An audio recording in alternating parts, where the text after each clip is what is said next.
യോഹന്നാൻ 15:7 നിങ്ങൾ എന്നിലും എൻ്റെ വചനം നിങ്ങളിലും വസിച്ചാൽ നിങ്ങൾ ഇച്ഛിക്കുന്നത് എന്തെങ്കിലും അപേക്ഷിപ്പിൻ, അത് നിങ്ങൾക്ക് കിട്ടും. ദൈവം നൽകിയ വാഗ്ദത്തങ്ങളിൽ അതിപ്രാധാന്യമുള്ളവയാണ് പ്രാർത്ഥനയ്ക്ക് അവിടുന്ന് ഉത്തരം നൽകും എന്നുള്ളത്. ബൈബിളിൽ ഉടനീളം ഇതുമായി ബന്ധപ്പെട്ട വാഗ്ദത്തങ്ങൾ നമുക്ക് കാണാം. എന്നാൽ അവയിൽ ഭൂരിഭാഗവും വ്യവസ്ഥകളിൽ അധിഷ്ഠിതമാണ്. അതിനർത്ഥം നമുക്ക് അവ അപ്രാപ്യമെന്നല്ല. നമുക്ക് ചെയ്യാനാകാത്ത യാതൊന്നും ദൈവം ആവശ്യപ്പെടുകയുമില്ല. ആകയാൽ ഉറപ്പായും നാം ദൈവത്തിൽ നിന്ന് ലഭിച്ച വാഗ്ദത്തങ്ങൾ പ്രാപിക്കാൻ അവിടുത്തെ വ്യവസ്ഥകൾ കൂടെ പാലിക്കണം. നിങ്ങൾ ആഗ്രഹിക്കുന്നത് എന്തെങ്കിലും അപേക്ഷിപ്പിൻ, അത് നിങ്ങൾക്ക് കിട്ടും എന്നതാണ് ഇവിടെ കാണുന്ന വാഗ്ദത്തം.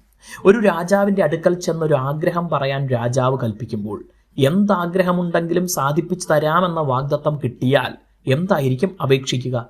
യുക്തിസഹമല്ലാത്ത കാര്യം, രാജാവിന് കഴിയാത്ത കാര്യം ആരെങ്കിലും ചോദിക്കുമോ?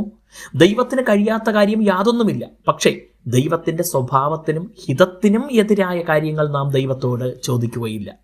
ദൈവവചനത്തിലൂടെ അവിടുത്തെ ഹിതം എന്തെന്ന് ദൈവം നമുക്ക് വെളിപ്പെടുത്തി തന്നിട്ടുണ്ട്. ദിനം പ്രതി ദൈവവചനം വായിച്ച് പഠിക്കുമ്പോൾ അതിനെക്കുറിച്ച് നാം കൂടുതൽ അറിവുള്ളവരാവുകയും പ്രാർത്ഥിക്കുമ്പോൾ ദൈവഹിതം കൂടുതലായി മനസ്സിലാക്കി അപേക്ഷിക്കാൻ കഴിയുകയും ചെയ്യും. ഇത് യേശു പറയുന്ന ഈ വാഗ്ദത്തത്തിലെ വ്യവസ്ഥയിൽ കാണാൻ കഴിയും. നിങ്ങൾ എന്നിലും എൻ്റെ വചനം നിങ്ങളിലും വസിക്കുക എന്നതാണത്. എങ്ങനെയാണ് യേശുവിൽ വസിക്കാൻ കഴിയുന്നത്? ഒരു വീട്ടിൽ പാർക്കുക, ഒരു മരത്തിൻ്റെ കൊമ്പെന്ന പോലെ വസിക്കുക എന്നിങ്ങനെയുള്ള ആശയമാണ് എന്നിൽ വസിക്കുക എന്നതിലൂടെ മനസ്സിലാക്കാൻ കഴിയുന്നത്. യേശുവിനെ എപ്പോഴും ധ്യാനിച്ച് യേശുവിൻ്റെ ഹിതം തിരിച്ചറിഞ്ഞ് ജീവിക്കുന്നതിനെയാണ് എന്നിൽ വസിക്കുക എന്നതിലൂടെ അവിടുന്ന് ഉദ്ദേശിക്കുന്നത്. എൻ്റെ വചനം നിങ്ങളിൽ വസിക്കുക എന്നതും സമാനമായ അർത്ഥമാണ്. അവിടുന്ന് നൽകിയ ഉപദേശങ്ങളും കൽപ്പനകളും അനുസരിച്ച് ജീവിക്കുക. അങ്ങനെയായാൽ നാം അപേക്ഷിക്കുന്നത് ഉറപ്പായും ലഭിക്കും.